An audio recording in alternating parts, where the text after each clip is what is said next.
Hello दोस्तों, indirect में से कौन से टैक्स को बंद करके जीएसटी बनाया गया है इसके बारे में जानेंगे। डायरेक्ट इनडायरेक्ट टैक्स क्या है और जीएसटी के कौन से 4 प्रकार है वो भी जानेंगे। मैं अभी आप सबका स्वागत करता हूं मेरे चैनल फाइनेंस विद अभिजीत पे।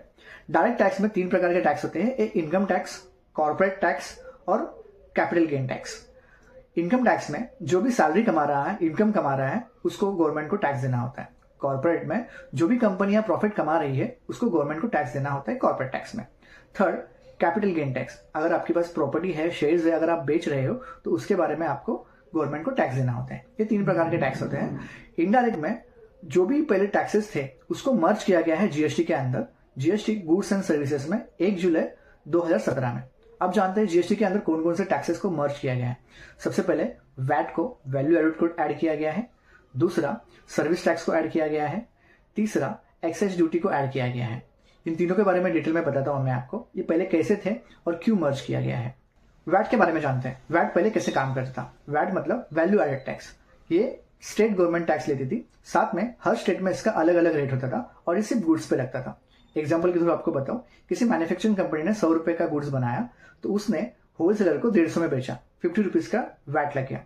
फिर रिटेलर ने कंज्यूमर को बेचा 200 रुपए में, तो इसके ऊपर फिर से वैट ऐड किया गया। तो इसी डबल टैक्सेशन को हटाने के लिए गवर्नमेंट ने वैट को बंद करके जीएसटी के अंदर पूरा ऐड कर दिया है, जीएसटी गुड्स बोल के। सर्विस टैक्स के बारे में जानते हैं। सर्विस टैक्स पहले कैसे काम करता था। सर्विस टैक्स पहले सेंट्रल गवर्नमेंट लेती थी, साथ में ये सिर्फ सर्विस पे लगता था और ये 15% तक भी होता था। मैं आपको एग्जांपल के थ्रू समझाऊं।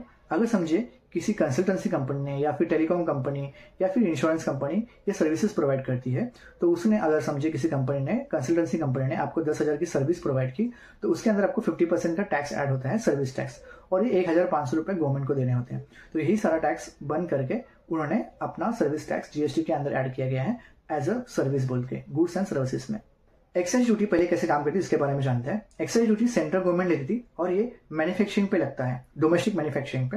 एग्जाम्पल के थ्रू आपको समझो, किसी मैन्युफैक्चरिंग कंपनी ने 1,000 रुपए का माल बनाया, उसके ऊपर अगर 12% का एक्साइज ड्यूटी लगाया जाता है तो वो होता है 120 रुपया। ये गवर्नमेंट को देना पड़ता था, पर ये पूरा का पूरा भार ट्रांसफर कंज्यूमर पे ही आता था। वो प्रोडक्ट 1,120 रुपए में कंज्यूमर बाय करता था। तो ये डबल टैक्सेशन की वजह से गवर्नमेंट ने इसको बंद करके जीएसटी में ऐड कर दिया गया है, जो 1 जुलाई 2017 में लॉन्च किया गया था। आपको मैं 4 प्रकार बताता हूँ जीएसटी में कौन कौन से हैं। एसजीएसटी स्टेट गवर्नमेंट को टैक्स जाता है। सीजीएसटी सेंट्रल गवर्नमेंट को टैक्स जाता है। आईजीएसटी इंटीग्रेटेड जीएसटी कहा जाता है इसको। अगर किसी स्टेट से दूसरे स्टेट में अगर हम लोग माल बेच रहे हैं तब ये टैक्स लगता है। यूटीजीएसटी ये जो है अंडमान लक्षद्वीप यहाँ पे है, वहां पे टैक्स लगता है। आपको मैं कस्टम ड्यूटी के बारे में बताऊंगा, उसके ऊपर फुल वीडियो लेके आऊंगा। उसके अंदर भी 4 टाइप्स है और क्यों लगाया जाता है इसके बारे में आपको बताऊंगा। कैसी इंडियन कंपनी को सेफ प्रोटेक्ट किया जाता है इसके वजह से, ये कस्टम ड्यूटी में आपको बताऊंगा। Thank you so much. आप देखते रहिए, लाइक कीजिए, शेयर कीजिए।